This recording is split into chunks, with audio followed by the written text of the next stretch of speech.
नमस्कार। दिनेश कुमार खत्री, प्रवक्ता गणित, राजकीय पॉलिटेक्निक महाविद्यालय Dungarpur Rajasthan. Diploma polytechnic colleges के सेकंड सेमेस्टर में फर्स्ट ईयर में मैथमेटिक्स सेकंड एक पेपर है 2001 जिसका कोड है। इसी में जो टॉपिक हमें पढ़ना है वो है यूज ऑफ फॉर्मूला। एक फॉर्मूला है इंटीग्रेशन के लिए, 0 to π/2a इसकी लिमिट है, साइन की पावर mx, कॉस की पावर n है और dx x के रेस्पेक्ट में इंटीग्रेशन करना है for solving problems where m and n are positive integers. m और n क्या है? धनात्मक इंटीजर्स हैं। तो इस फॉर्मूले को देखते हैं, इस तरह का जो इंटीग्रेशन होता है उसे कैसे हल किया जाता है। उसके लिए हमारे पास एक डायरेक्ट सूत्र है, उसी सूत्र का हम प्रयोग करेंगे। चलिए शुरू करते हैं। ये सिलेबस है मैथमेटिक्स 2 का 2001 इसका कोड।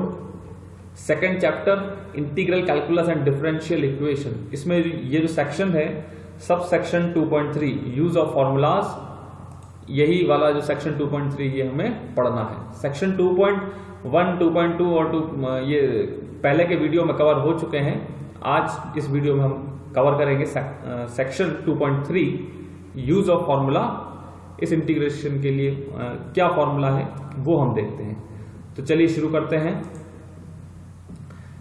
देखिए फॉर्मूला तो ये है 0 to π/2 sin mx cos nx dx, gamma m + 1/2 gamma n + 1/2 और 2 gamma m + n + 2/2 where m and n are positive integers या फिर नेचुरल नंबर्स। तो धन पूर्णांक हैं, इंटीजर्स मतलब पूर्णांक, धनात्मक। तो देखो ये जो फॉर्मूला है इसमें एक सिंबल काम में आ रहा है, ये गामा, ये जो उल्टा एल शेप में है, एक सीधी लाइन है, फिर इस तरह से। ये समझने के लिए हमें एक परिभाषा देखनी होगी, मतलब गामा फलन, गामा फंक्शन पहले हम देखते हैं क्या होता है, उसके बाद ही वो फॉर्मूला हमें समझ में आएगा। तो चलिए गामा फलन की परिभाषा देख लेते हैं। प्रत्येक धनात्मक परिमेय संख्या n के लिए गामा n, या देखो इसको क्या बोलेंगे हम, गामा n।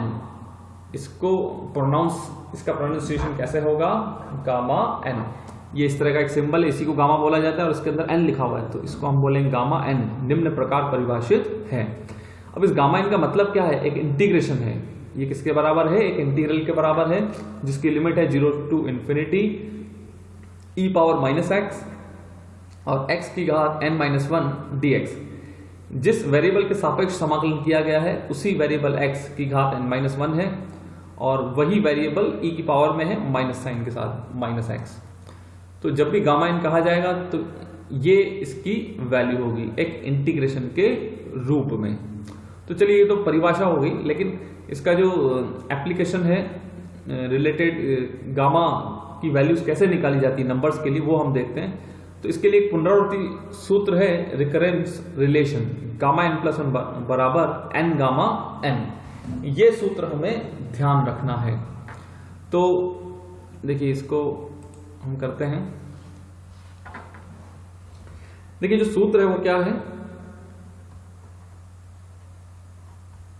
क्या सूत्र है हमारा, गामा n + 1 बराबर n गामा n। ये सूत्र हमें याद रखना है। देखिए क्या सूत्र क्या कहता है कि गामा के अंदर जो भी है उससे एक कम, गामा के अंदर कौन है अभी, n + 1, इससे एक कम कितना हुआ, n। तो वो एक कम बाहर भी लिखना है और गामा के अंदर भी लिख देना है। तो इस n को तो मैंने एज इट इज छोड़ दिया। अब ये जो गामा n लिखा हुआ है फिर से इस पर यही फॉर्मूला लगाते हैं, मतलब अंदर क्या है, गामा n है, अंदर क्या है, n है, तो n से एक कम कितना होगा, n-1। तो एक कम आपको बाहर भी लिखना है और अंदर भी लिखना है। ये लिख दिया। फिर से देखिए n और n-1 को छोड़ दीजिए। अब फिर से जो गामा के अंदर है यही फॉर्मूला हम रिपीट करेंगे। तो इससे एक कम, n-1 से एक कम कितना हुआ, -1 कर दीजिए, कितना आया, n-2। इसी को आपको बाहर लिखना है और इसी को आपको अंदर लिखना है। अब ऐसा करते करते क्या होगा कि लास्ट में कहीं जाकर के 3 आएगा, फिर 2 आएगा, फिर लास्ट में 1 आ जाएगा। कहने का मतलब ये है कि मान लीजिए कि यहाँ पर ये जो गामा n है, मान लीजिए इसका मान 5 है, तो n-1 तो 4, अंदर भी 4, गामा 4, फिर एक और माइनस किया तो 4 से अब 3 आ जाएगा, गामा 3, फिर इस तरह से गामा 2 और अंदर भी गामा 2 हो जाएगा, तो कहीं ना कहीं जाकर के 1 आ जाएगा। तो ऐसी स्थिति में जब इस 2 के स्थान पर आपको n-1 मिल जाए तो यहीं पर हमें इसे रोक देना है। इसके आगे गामा नेगेटिव फंक्शंस के लिए डिफाइन नहीं होगा, मतलब अंदर अगर नेगेटिव वैल्यू आती है तो उसे फिलहाल हम नहीं लिखेंगे। तो इस तरह से ये जब प्रोसेस लगातार चलता रहेगा तो n गामा n-1 n-2 और इस तरह से 3 2 1, ये आप देखेंगे कि ये n फैक्टोरियल के बराबर है। इसको क्या बोला है हमने? n factorial.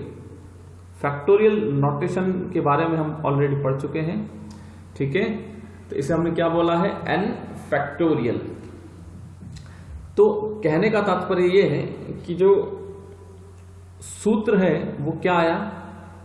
गामा n+1 किसके बराबर है? n फैक्टोरियल की, यानी कि गामा के अंदर जो भी है n+1 है उसका एक कम यानी कि n उसका फैक्टोरियल के बराबर होगा। उदाहरण के लिए मैं आपसे कहूं कि गामा 5 का मान कितना होगा, तो एक कम कर दीजिए 5 का, 4 फैक्टोरियल। अब 4 फैक्टोरियल की वैल्यू क्या होती है? 4 गुणा 3 गुणा 2 गुणा 1, तो कितना हो गया? 4 3 12 दूनी 24 गुणा 1। फिर मैं आपसे कहूं मान लीजिए कि गामा 4 का मान कितना है, तो एक कम कर दीजिए, 3 फैक्टोरियल के बराबर होगा, तो 3 गुणा 2 गुणा 1 मतलब 6 आ गया। इस तरह से हम गामा फंक्शंस की वैल्यू ज्ञात कर लेंगे, ठीक है। तो इस सूत्र को हमें याद रखना है तो ही हम क्वेश्चंस कर पाएंगे। आगे देखिए, जब गामा n+1 n फैक्टोरियल के बराबर हमने सिद्ध कर दिया तो ये भी हमें याद रखना है कि गामा 2 एक कम कर दीजिए, 1 फैक्टोरियल के बराबर होगा। गामा 3 एक कम कर दीजिए, 2 फैक्टोरियल के बराबर होगा। गामा 4 एक कम कर दीजिए, 3 फैक्टोरियल के बराबर होगा। इस तरह से आप इसे सॉल्व कर सकते हैं। अब ये वैल्यूज आप थोड़ा सा ध्यान रखिए कि गामा 1 की वैल्यू 1 होती है, गामा हाफ रूट पाई होती है, गामा 0 इन्फिनिटी होती है, और गामा 1 माइनस n, और n अगर कोई नेचुरल नंबर आता है मतलब नेगेटिव, मैंने बताया था कि नेगेटिव के लिए गामा फंक्शन डिफाइन नहीं होता, तो ऐसी स्थिति में इसकी जो वैल्यू होती है वो इन्फिनिटी होती है, मतलब डिफाइन नहीं है या इन्फिनिटी, हम दोनों ही बातें कह सकते हैं। तो गामा हाफ होगा आपका रूट पाई और गामा 0 इन्फिनिटी, और गामा 1 होता है, ठीक है। और देखिए इसमें थोड़ा सा और भी कुछ हमें सीखने की आवश्यकता है। एक तो ये आ ही गया, इसके अलावा हम क्या कर सकते हैं? देखिए, जैसे मान लीजिए कि आपको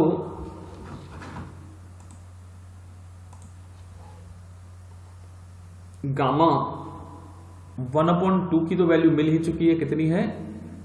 रूट पाई, यही है।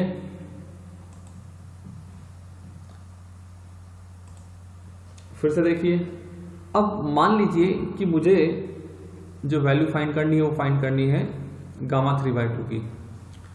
तो इसका तरीका ये है सबसे बढ़िया कि एक कम कर दीजिए। जैसे ये वाला जो सूत्र था ना हमारा, गामा n+1 किसके बराबर था?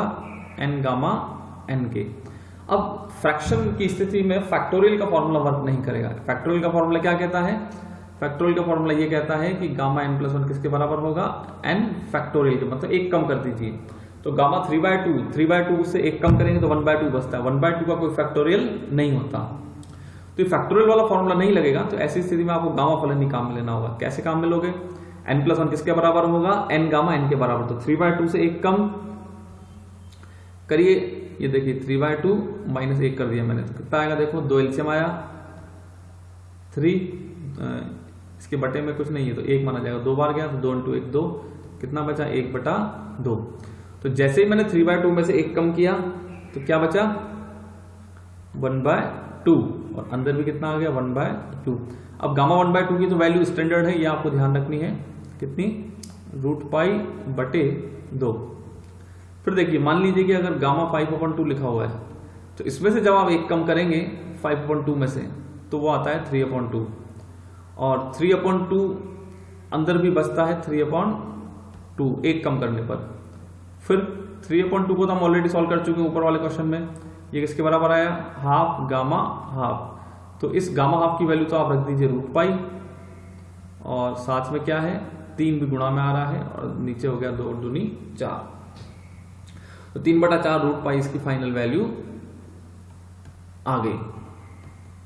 फिर से देखिए, मान लीजिए कि यहां पर गामा 7/2 लिखा होता, तो अब हम इसे डायरेक्टली लिखेंगे। देखिए 5/2 था तो क्या आया, 2 कम किया ऊपर, 3/2, 1/2 और गामा हाफ। तो यहां पर क्या करेंगे आप 2 कम कर दीजिए, मतलब कम तो एक ही करना है, लेकिन एक कम करने के बाद जो रिजल्ट आता है, अगर बटे में 2 चल ही रहा है तो फिर 7 में से 2 गया तो 5/2, फिर 5 में से 2 गया तो 3/2, फिर 3 में से 2 गया तो 1/2, अब आगे नहीं जाएगा, गामा हाफ। तो फाइनली 5 × 15 और गामा हाफ की वैल्यू √π बटे 2 दूनी 4 दूनी 8, ये वैल्यू आ गई। इस तरह से हम गामा 3/2, गामा 5/2 और गामा 7/2 की वैल्यू फाइंड करेंगे। ठीक है, तो ये वैल्यूज ही इस फॉर्मूले में काम आएगी। तो चलिए देखते हैं। अब इस इंटीग्रेशन फॉर्मूले को देखिए। इस फॉर्मूले को हम गामा इंटीग्रल भी कहते हैं, या फिर गामा समाकल भी इसे कहा जाता है। क्या कहता है ये सूत्र, 0 to π/2 साइन की पावर अगर mx और cos की पावर n है, इसका समाकलन करना हो तो कैसे करोगे, क्या सूत्र है, साइन की जो पावर है वो m+1/2, फिर cos की जो घात है n, उसे कैसे लिखेंगे, गामा m+1/2, और पूरे के बटे में 2 से भाग आएगा, और गामा m+n+2/2। m और n जो है वो बिलोंग कर रहे हैं किसको, नेचुरल नंबर्स को। जैसे रिलेटेड ये क्वेश्चन देखिए, ये वाला क्वेश्चन इससे रिलेटेड है। देखिए कैसे किया है, क्या लिखा हुआ है, देखिए ये साइन की कोई ना कोई घात है, कितनी है 2, और cos की कोई ना कोई घात है, घात कितनी है 4। तो और 0 से π/2 ये लिमिट भी होनी चाहिए। तो गामा m+1/2 मतलब गामा 2+1/2, फिर गामा n+1/2, तो cos की जो घात है वो n है, तो 4+1/2, 2, और गामा m+n+2 मतलब 2 + 4 + 2/2।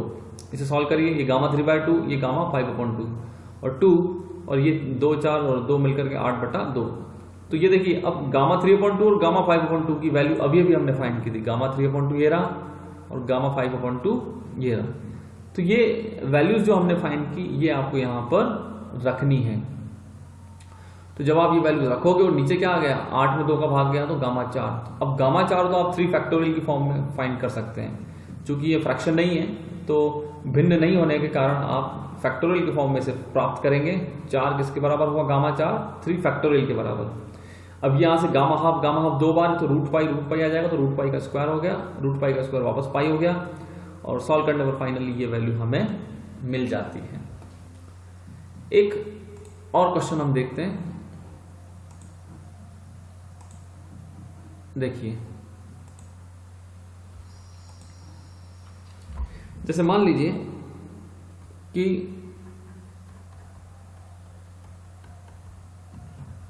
जीरो टू π/2 और आपसे कहा जाता sin x cos x dx, इसका इंटीग्रेशन करिए। तो कैसे करेंगे आप, सूत्र क्या कहता है, गामा m+1/2।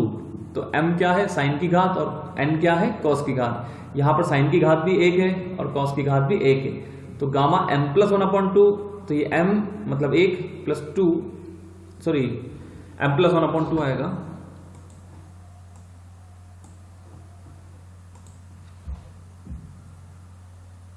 गामा m+1/2, फिर क्या आएगा, गामा n+1/2, n भी 1 है तो 1 + 1/2, और इस पूरे के बटे में क्या आ जाएगा 2, और बटे सॉरी गामा m+n+2, m मतलब 1 + n मतलब 1 + 2 और बटे 2। इसे सॉल्व कर लीजिए।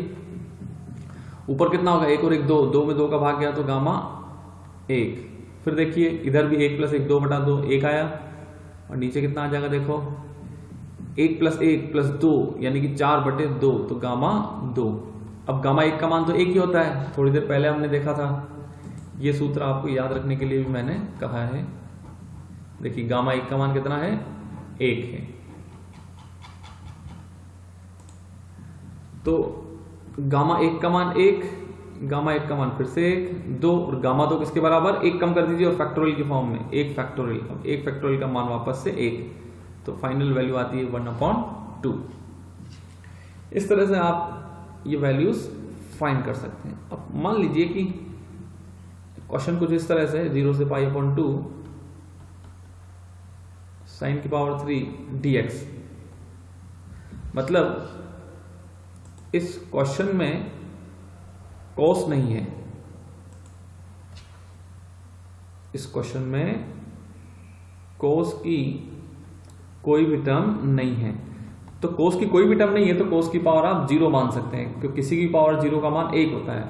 तो 1 से तो हम इसे गुणा मान सकते ही हैं, साइन स्क्वायर 1 गुणा 1, इसको ऐसे लिख सकते हैं, 1 मतलब कॉस की पावर 0।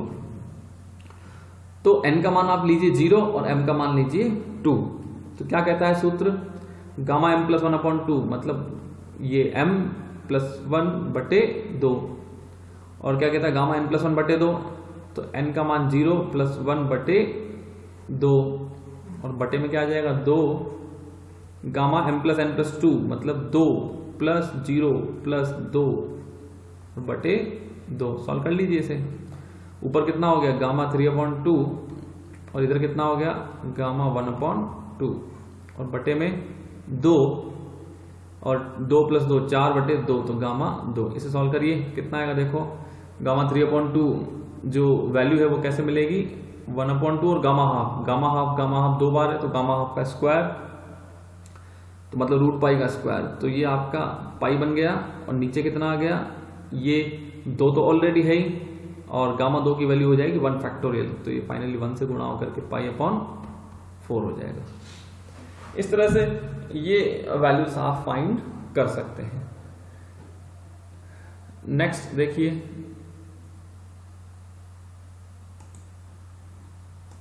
अब मान लीजिए